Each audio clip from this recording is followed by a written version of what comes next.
What if I told you that the biggest stars you see on stage today once performed for spare change on street corners? What you're about to discover will shatter everything you think you know about success. This isn't just another rags to riches story, this is the untold truth about how the music industry's biggest names clawed their way from concrete sidewalks to sold-out arenas. And the shocking secret they all share? It's not what you think. Meet Sarah Chen, a 17-year-old violinist who was kicked out of her home and forced to survive playing music on busy street corners. Little did the thousands of people who walked past her know, they were witnessing the birth of what would become a global phenomenon. But Sarah's journey to superstardom started with a devastating betrayal that would change her life forever. And what happened next will blow your mind. The betrayal came from the person Sarah trusted most, her own music teacher, who stole her original compositions and sold them to a major record label.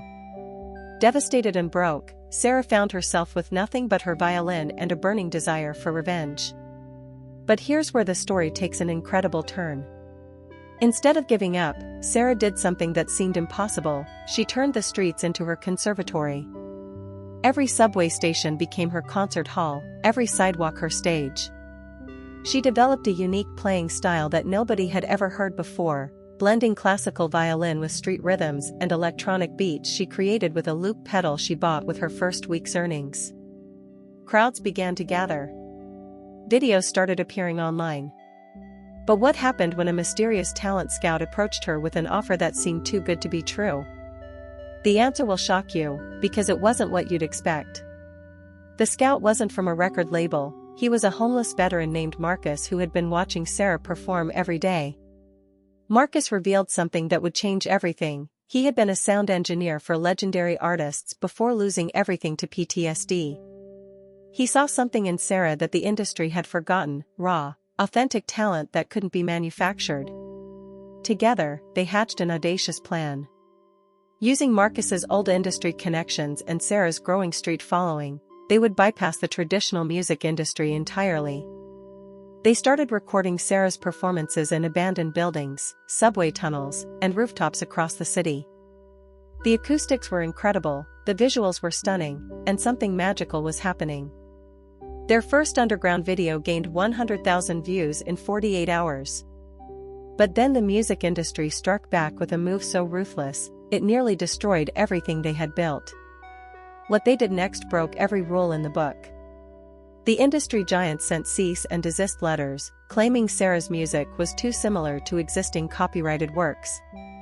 They tried to shut down her online presence and threaten legal action against anyone who shared her content. But Sarah and Marcus had anticipated this. They had been secretly documenting everything, every performance, every original composition, every moment of her creative process. They released it all in one explosive 24-hour livestream event called Truth in Music. Viewers watched Sarah compose, perform, and record live music in real time across multiple locations throughout the city. The stream attracted over 2 million concurrent viewers and crashed 3 different platforms. Celebrity musicians started sharing her content. News outlets picked up the story. But the most incredible moment came when something completely unexpected happened during the livestream's final hour. A moment that would catapult Sarah from street performer to international sensation overnight. During the final hour of the livestream, a thunderstorm hit the city. Instead of seeking shelter, Sarah climbed onto a rooftop and began playing her violin in the rain. Lightning illuminated the sky as her music soared above the storm. The visual was breathtaking, the music was hauntingly beautiful, and the raw emotion was undeniable. That single video clip has now been viewed over 500 million times. But here's what nobody knew at the time: 3 of the world's biggest music producers were watching that livestream, and they all reached out to Sarah within hours. The offers were staggering: multi-million-dollar recording contracts, world tour opportunities, and creative control that most artists only dream of. Yet Sarah's response shocked everyone, including Marcus. She turned them all down. Why? Because she had realized something that would revolutionize how music is created and shared forever. And what she did instead launched a movement that's still growing today. Sarah announced the creation of the Street Symphony Project, a global network of street performers who would collaborate, create, and share music without any corporate interference. Using blockchain technology and direct fan funding, artists could maintain complete creative control while building sustainable careers. The first Street Symphony event was planned for 100 cities simultaneously, with performers connecting virtually to create one massive, collaborative piece of music. The logistics seemed impossible, the technology was untested, and critics called it a naive fantasy. But Sarah had learned something powerful during her time on the streets: when you have nothing to lose, you can risk everything. The day of the first Street Symphony, technical glitches threatened to derail the entire event. Equipment failed, internet connections dropped, and some cities faced weather disasters. But what happened next proved that Sarah's vision was bigger than any single performance. When the technology failed, something beautiful happened. Street performers in each city began playing acoustically, and passers-by started joining in with their own instruments, voices, and even smartphones playing backup tracks. The failed Street Symphony became a grassroots celebration of music that spread organically through social media. #Street Symphony trended worldwide for 3 days. Major news networks covered the story as a cultural phenomenon. Music industry executives who had initially dismissed Sarah's project were now scrambling to understand and capitalize on this new model. But Sarah was already 3 steps ahead. She had secretly been developing an app that would change how musicians connect and create together. The app's beta test attracted 50,000 users in the first week, but it was what happened during the first week that revealed the true power of what Sarah had created. The story of 2 musicians on opposite sides of the world collaborating in real time will give you chills. The app connected Yuki, a traditional Japanese koto player in Tokyo, with Diego, a flamenco guitarist in Madrid. Neither spoke the other's language, but through Sarah's app, they created a fusion piece that blended their traditional styles with modern electronic elements.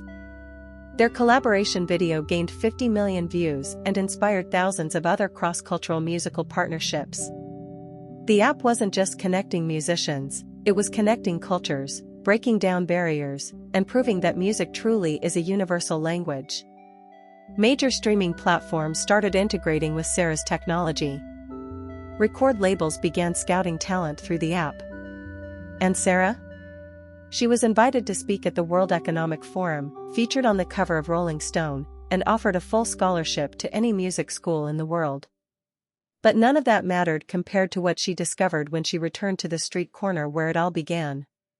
Standing on that same corner where she once played for spare change, Sarah found dozens of young musicians performing, all wearing t-shirts that read "Street Symphony Artist." They told her she had inspired them to pursue music fearlessly, to embrace their authentic voices, and to believe that success could be defined on their own terms. Among them was her former music teacher, the one who had stolen her compositions years earlier. He approached her with tears in his eyes, apologizing and revealing that seeing her success had made him realize how wrong he had been. But Sarah's response shocked him and everyone watching. Instead of anger or revenge, she did something that proved she had truly transformed from that broken teenager into someone extraordinary.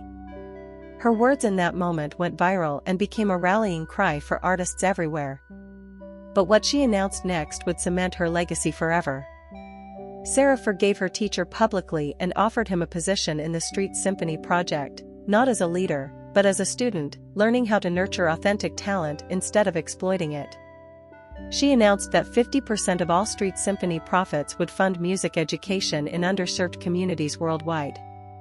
But the biggest revelation came last. Sarah disclosed that she had been secretly donating 90% of her earnings to homeless shelters and veteran support programs, honoring Marcus, who had passed away from cancer 6 months earlier. His final words to her were, "The streets taught us that music belongs to everyone, never let them lock it away again."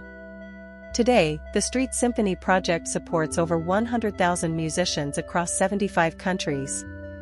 Sarah still performs on streets occasionally, but now she's joined by thousands of artists who refuse to let corporate gatekeepers determine their worth. The girl who was once invisible on city sidewalks became the voice of a generation that demands authenticity. And it all started with a single note played on a street corner, proving that sometimes the biggest stages begin with the smallest steps. Sarah's journey isn't just about music, it's a mirror reflecting the struggles we all face in our daily lives. How many times have you felt invisible, walking through your own metaphorical streets, wondering if anyone notices your talents, your dreams, your potential? Sarah's story teaches us that our lowest moments aren't our ending points, they're our launching pads. Think about it, when Sarah was betrayed by her teacher, she could have given up. How many of us have been betrayed by someone we trusted? A boss who took credit for our work, a friend who broke our confidence, a mentor who let us down. But here's the powerful lesson: Sarah didn't let that betrayal define her. She used it as fuel. She transformed her pain into purpose, her rejection into resilience. And Marcus, the homeless veteran who became her guide, he represents all those unexpected mentors in our lives. The janitor who gives you life advice, the elderly neighbor who shares wisdom, the child who teaches you to see wonder in simple things. We often expect our teachers to come in fancy packages, but sometimes our greatest lessons come from the most unlikely sources. The Street Symphony project mirrors something profound about our interconnected world. In our age of social media, we're all street performers in a way. We're all putting ourselves out there, hoping someone will notice, appreciate, and connect with our authentic selves. But Sarah's story reminds us that authenticity can't be manufactured or bought. It has to be lived, experienced, and earned through real struggle and genuine connection. When Sarah chose to forgive her teacher instead of seeking revenge, she showed us something revolutionary about human nature.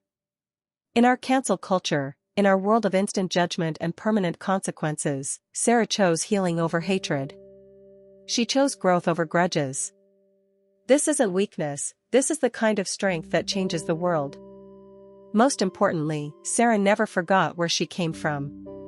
Success didn't make her abandon the streets that shaped her, she brought the streets with her to every stage. How often do we climb the ladder only to kick it down behind us? Sarah's story challenges us to lift as we climb, to remember that our success means nothing if we don't use it to uplift others. If you've stayed with us through this incredible journey from the streets to the biggest stages, then you understand something special. You understand that every expert was once a beginner, every master was once a disaster, and every success story started with someone who refused to give up when the world said no. You didn't just watch Sarah's story, you connected with it because somewhere inside, you recognize that same hunger, that same dream, that same refusal to be invisible. Maybe you're on your own street corner right now, feeling overlooked, undervalued, or misunderstood. Maybe you're facing your own betrayals, your own setbacks, your own moments of doubt. But here's what I want you to remember: your story isn't over. Your biggest stages are still waiting for you. Your street corner might be a cubicle, a kitchen, a classroom, or a garage, but it's your starting point, not your final destination. The world needs your authentic voice, your unique perspective, your irreplaceable contribution. Sarah's story proves that when we stay true to ourselves, when we refuse to let others define our worth, when we transform our pain into purpose and our struggles into strength, we don't just change our own lives, we inspire a movement that changes the world. If this story moved you, if it reminded you that your dreams matter, if it ignited that fire in your belly that says, "My time is coming," then I need you to do something for me. Hit that subscribe button right now, because you're part of this community of dreamers, fighters, and game changers. We're building our own street symphony here, and your voice matters. Share this video with someone who needs to hear Sarah's story. Maybe it's that friend who's been talking about starting their own business but is scared to take the leap. Maybe it's your teenager who feels like they don't fit in. Maybe it's your parent who gave up on their dreams to support the family. Share this story because you never know who needs to hear that their street corner moment is just the beginning of their greatest chapter.